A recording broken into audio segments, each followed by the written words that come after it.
Thank you for joining me today. It's Brian Gubernick, and welcome to the No Days Off podcast, where we believe that every single day brings a new opportunity to get better. Let's get into today's topic. Today, I'd like to talk about options, or should I say creating more options in your business, in your life, in your health, in your relationships. What do I mean when I'm saying that? Here's what I know. Here's what I've learned. Here's a lesson of mine that I've drawn through past experiences in life and business.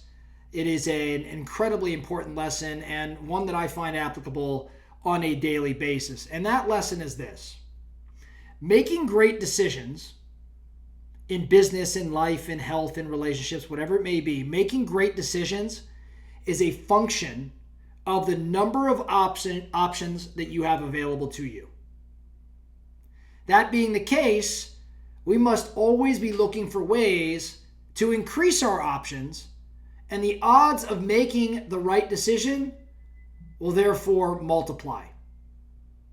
So again, the more options we have available to us, the higher the chance of us choosing the correct path and making the right call. Now, where might this apply? Let's talk about different things going on in business and life. Okay, let's take an obvious, a very straightforward one. I'm a real estate investor. If I want to invest in a real estate property, if I want to make one investment, the likelihood of me making a good investment is going to be substantially higher if I have 5 or 6 or 7 or 8 different properties to consider versus having just 1 or 2 to consider. If I just have one property I'm looking at and I do not have any other options, I don't care who you are. If you're deal hungry, you cannot help but start to talk yourself into reasons why a particular property may make sense if it's the only one you're looking at. However, if you have a dozen different properties to consider and you're still only buying one, the likelihood of you choosing the right one from that group of 12 is substantially greater than having 1 or 2 options and that 1 or 2 options being the right decision. So the more you have to underwrite in the investment world, the higher the likelihood that you're going to make a good decision. Also in business, how about when you're looking at other businesses to acquire? If there's one business that you've got your eye on in a specific industry or a niche, then you're going to try to force that deal to happen. But if you're looking in that same industry or niche, but you've identified 4 or 5 or 6 different options, there's a good chance that you make a solid decision relative to only having one. Why? Well, because you're able to compare and contrast. You're able to look at the pros and cons of each, and you're able to see which one stands out above the others. But if you only have 1 or 2, there's no such thing as standing out because you only have 1 or 2. Now let's dig further into this. How about partners you want to bring into your business? If you're only looking at one person versus maybe a few, well, maybe that one may work out. Or maybe you'll get lucky and it'll work out. But if you had 3 or 4 to consider, so you kind of see the pattern here. Employees, right? Let's say you want to make a hire for a job. What do you think is more likely to be successful? Interviewing 1 or 2 people, even if they were referred to you, or interviewing a dozen people, even though it's time consuming and challenging? I'll tell you what's more time consuming and challenging: making the wrong hire. How about when we look at paths to achieving a fitness goal or a health goal? If you're married to one method of training or one path, one specific diet, versus evaluating or considering the different types of training you can do, the different types of food you could have, right? The different strategies. Well, if you're married to this one, it's going to be tougher to achieve those goals, but you've got to wait or consider other paths. How about something really simple like vacations? Let's say you've got one big vacation you want to take a year. This might sound silly, but if you're looking at 6 or 7 or 8 different places to go versus the one that you picked because you got an ad on your Instagram, not to say that one on your Instagram is going to be a bad one, but if you're looking at 7 or 8 and you're considering them, maybe you might find a spot that's really right for you.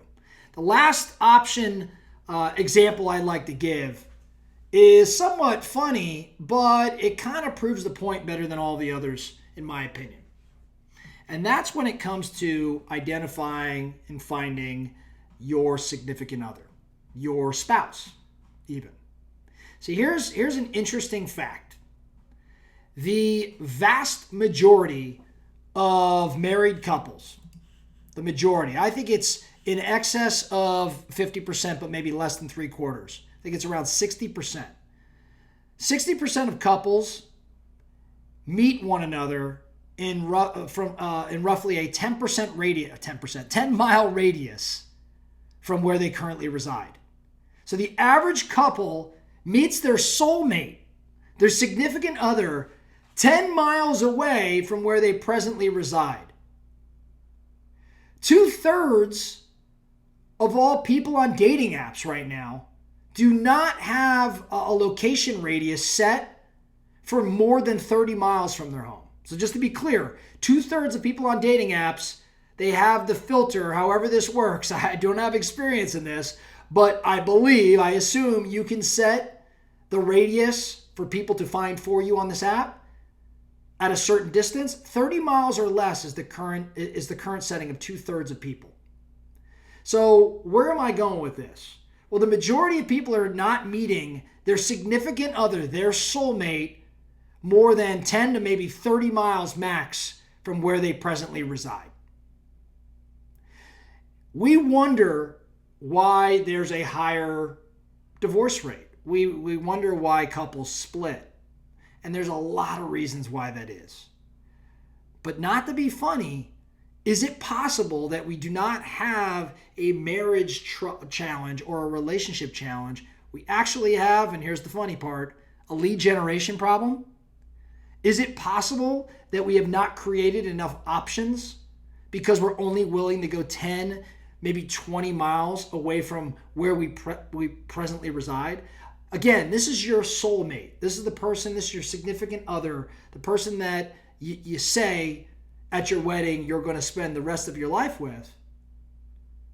And here we are, where 50% plus of people get divorced. Again, this is not a knock on that. I'm just calling attention to the fact that this might be the fact that we don't have a lot of options, or we do have a lot of options, but we don't seize that. We don't go and create it. Now, sounds funny, sounds goofy, I get it.